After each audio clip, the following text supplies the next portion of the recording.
By the time they grasp the situation, they are standing in the heart of a wide grassy field, and luckily none of them appears hurt. Yet they have no sense of where they are at all, and Clive and his research team are nowhere to be seen around them. In another area of the field, Clive set his team to collecting readings on the environment immediately, and as thoroughly as possible, since if his hypothesis holds, the gate has transported all of them to a different site. That implies a serious risk of attack from this moment onwards, so everyone must remain vigilant against unknown threats. Even so, Clive is quietly pleased, believing this will significantly sharpen his understanding of the theory he has long studied, that the monsters from the tidal bore came from the 38th floor. As the person who uncovered the teleportation gate, Clive is confident that a promotion to head of the department awaits him in the future, once they return to the surface. That expectation holds only if they survive, since the creatures at this depth do not look inclined to be friendly in the slightest. Up on the surface, Natalie and the rest of the research team are still carefully analyzing what happened to the adventurers when the locator abruptly powers up again. It sends a pulse for only an instant, not long enough to exchange messages or attempt a response.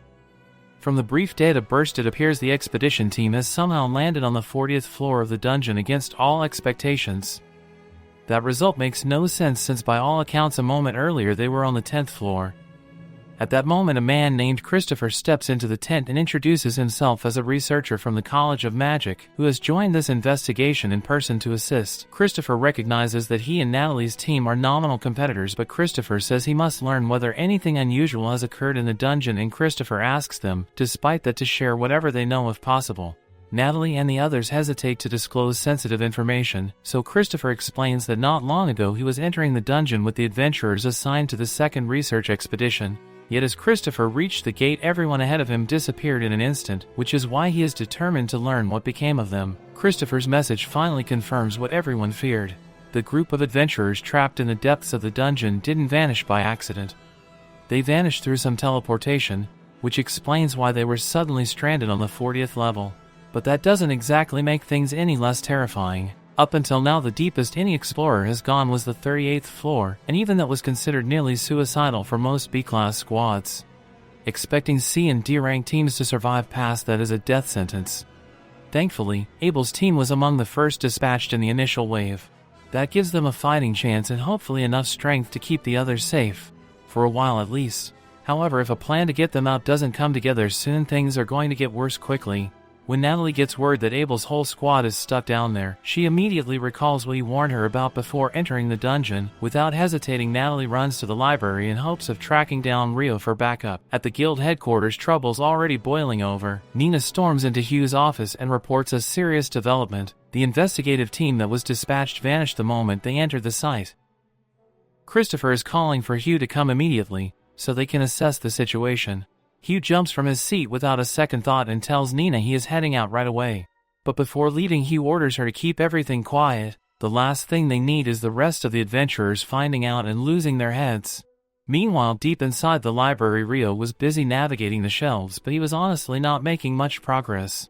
Rio has no clue where the relevant materials are, and without someone to guide him, he is pretty much lost. Rio silently wishes Sarah were around because she definitely knows where to start. Lucky for him, Sarah is actually just a few steps away on the next path. Rio perks up immediately and walks over to her, explaining that he is trying to find information on eclipses and tidal surges, but has no idea where to find the right archives. Sarah smiles and offers help without hesitation because she knows exactly where those records are kept. Sarah personally suspects a strong correlation between the tidal bore and eclipse events. Sarah remembers that just 2 days before the most recent surge, an eclipse darkened the skies, and historically, that same sequence has happened more times than she can count. Still, Sarah didn't come to that conclusion overnight because it took her ages to find through old references and piece the pattern together. So naturally, Sarah is curious why Rio is suddenly so fixated on the subject. But Rio can't exactly tell and say he clashed with a demon during the last eclipse in the middle of town. So instead, Rio smoothly changes the conversation and asks if Sarah happens to know what causes a magic stone's color to shift. Sarah clearly picks up but chooses not to press him. For now, Sarah simply explains that the color of a monster's core reflects its lifespan.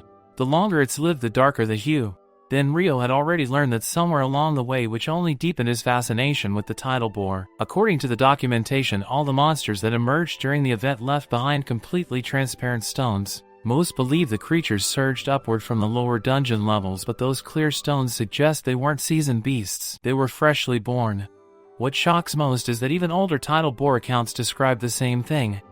crystal clear stones every time. Rio hadn't expected that kind of consistency in such old age reports. Sarah casually mentions that the records aren't exactly in great condition. Most are stored on fragile parchment, which is likely why no one else is even aware of their existence. But Sarah does, and if Rio's interested, she is more than willing to show him where they are kept. Elsewhere, the research team caught in the teleportation trap still hasn't managed to pinpoint their location. Given how they arrived, some are starting to wonder if they are even still inside the dungeon. Arthur checks in with the engineers, asking if they have managed to reactivate any of their equipment. They tell him the transmitter is finally online, meaning the surface crew should now be able to track their signal. That gives the group a spark of hope because maybe someone's on their way, but Arthur doesn't seem convinced. When Abel questions him, Arthur admits something feels wrong. It's the air weights, it like being wrapped inside a sanctuary square incantation. That spell was designed as the ultimate defensive enchantment, completely nullifying all magical and physical attacks. If this place shares that same energy signature, then it might mean they are sealed inside an enormous magical barrier, cut off from the rest of the world. The weight of the situation is finally sinking in for Abel, and he quickly tells Len to deploy her detection magic to scan the surrounding area. Without delay, Len activates her wing-based probing spell, and the results come in fast. There is a large cluster of living beings roughly 500 meters away. Based on the readings, it's about 100 humans, but there are also a dozen unfamiliar life signatures mixed in. Whatever they are, they don't match anything she's ever sensed before. It's suspicious, but it's the only lead they've got, so the team immediately starts moving toward the source. Back above ground, Hugh receives the latest update, and it's worse than he feared because the investigation squad wasn't just delayed or lost. They were forcibly teleported down to the 40th floor, and Hugh can barely process how disastrous this is. Even if Hugh rallied every capable fighter in the entire city, there is no way they would be able to break through to that depth. Worse yet, no one has a clue what triggered the teleportation in the first place. That's why Christopher firmly advises against any rescue attempt. It's just too dangerous right now. All they can do is wait and hope their team isn't wiped out. Unfortunately, hope isn't worth much at the moment because Clive's unit is under brutal assault. Fiery blasts are raining down on the researchers, and while a few skilled mages manage to throw up protective barriers in time, a lot of their comrades aren't so lucky because some are hit directly and others are caught in the crossfire. Clive is still trying to piece together how things spiraled into chaos so quickly. But there is one detail Clive can't ignore. These attackers resemble the demons Clive once saw depicted in ancient grimoires. If those writings were even half right about their strength, then they are in serious trouble. Then a handful of adventurers make a desperate push forward, hoping to flank the creatures, but the attempt ends in horror. They are shredded within seconds, and any survivors are engulfed in flame before they can even react. Soon Abel's group finally reaches the battlefield, and what they see freezes them in their tracks because the place is an all-out slaughter.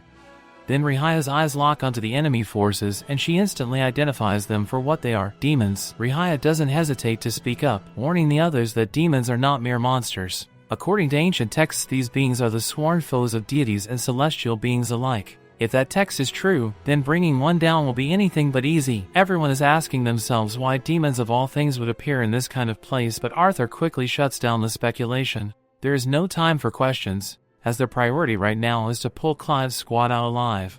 Arthur orders all the mages to prepare a coordinated strike from both flanks. Just as Clive's exhausted unit is about to be crushed, a hailstorm of conjured spears rips through the three demons pressing in on them. The spellcasters unleash everything that got fire, lightning, ice, wind, and every long-range incantation in their arsenal, bombarding the enemy. The sheer volume of attacks finally cracks through the demons' defenses, buying them a sliver of hope. But the battlefield is still crawling with enemies, so Arthur immediately commands the casters to charge up another spell. The demons retaliate with volleys of fireballs, but the adventurers were ready. Protective shields had already been raised, with their shields holding the mages prepared to fire again without missing a second. At the current attack, Arthur actually believes victory might be possible. But the problem is obvious: mana reserves won't last forever. Once the spellcasters are drained, someone else will have to carry the fight, and Abel knows it too. So he unsheathes his blade and his eyes scan the chaos until they lock onto a particularly intimidating figure among the enemy ranks. Without hesitation, Abel signals his squad to advance in a tight line behind Warren, who absorbs the brunt of the flames with his barrier as they dash forward. When they close the distance, Abel reaches into the nearest demon, his sword flashing with precision, while Len and Rihaya provide covering fire, their spells piercing through demonic flesh. The tactic works and several of the fiends fall quickly, but the pace doesn't last. Lin collapses completely drained of energy and Rihaya's supply is almost spent as well, leaving Abel to face the monsters with nothing but his courage. 6 demons remain and Rihaya calls out a grim warning. The towering one ahead isn't ordinary. It's almost certainly a demon prince, the juvenile form of a future demon lord. According to every record, only a chosen hero has ever slain such a being. Not exactly reassuring, but Abel knows retreat isn't an option. Fear reaches him, but it isn't as paralyzing as when he once faced the griffin, and that memory steals his resolve. So Abel charges and manages to cleave through 2 demons in a single stroke. But the victory is short-lived because the demon prince finally takes notice. Its eyes flare with murderous intent as it unleashes a concentrated blast of energy straight at Rihaya and Lin, forcing Warren to hurl himself in front to save them, but the blast knocks the 3 out. The battlefield has come down to just Abel and the demon prince, and for a moment Abel convinces himself he might stand a chance in single combat. That fragile confidence shatters instantly when the demon prince vanishes in a flash of air and reappears right in front of him, knocking his blade aside with terrifying ease. Abel steadies his weapon and keeps his composure, but deep down he knows he is completely outclassed because his speed, strength, and skill don't even compare. Then out of nowhere, Clive attacks the demon prince from across the field with a heavy spell. But the attack barely hurts the demon, and now the remaining demons redirect their fury toward Clive's unit. Their barriers crumble under the assault, leading the researchers to be engulfed in fire. The longer this goes on, the more hopeless it looks, so Abel takes his last gamble. As the demon prince lunges, Abel activates his technique. With a sharp twist, Abel deflects its blade and pivots instantly, aiming a deadly slash at its throat. But the prince anticipates the maneuver, sidesteps effortlessly, and hurls him aside like nothing. Abel struggles to rise, his body nearly giving out. The demon prince approaches calmly, sword raised high, ready to end him with one swing.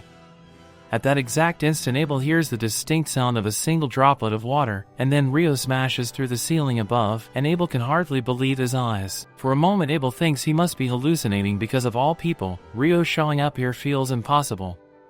Then Rio tells him that many people are worried about him and the others, so they should head back as soon as possible, and he will handle the monsters here for now.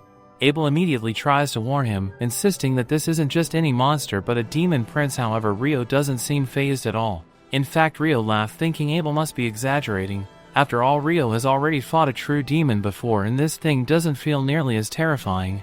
If it really is a child version of a demon lord, then its weakness explains everything.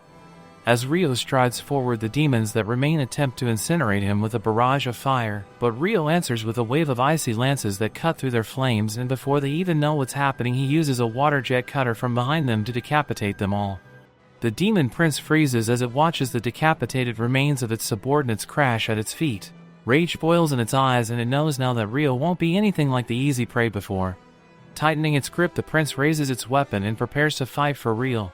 Rio smirks with anticipation, draws his sword as well, eager to test just how strong this so-called heir of a demon lord really is.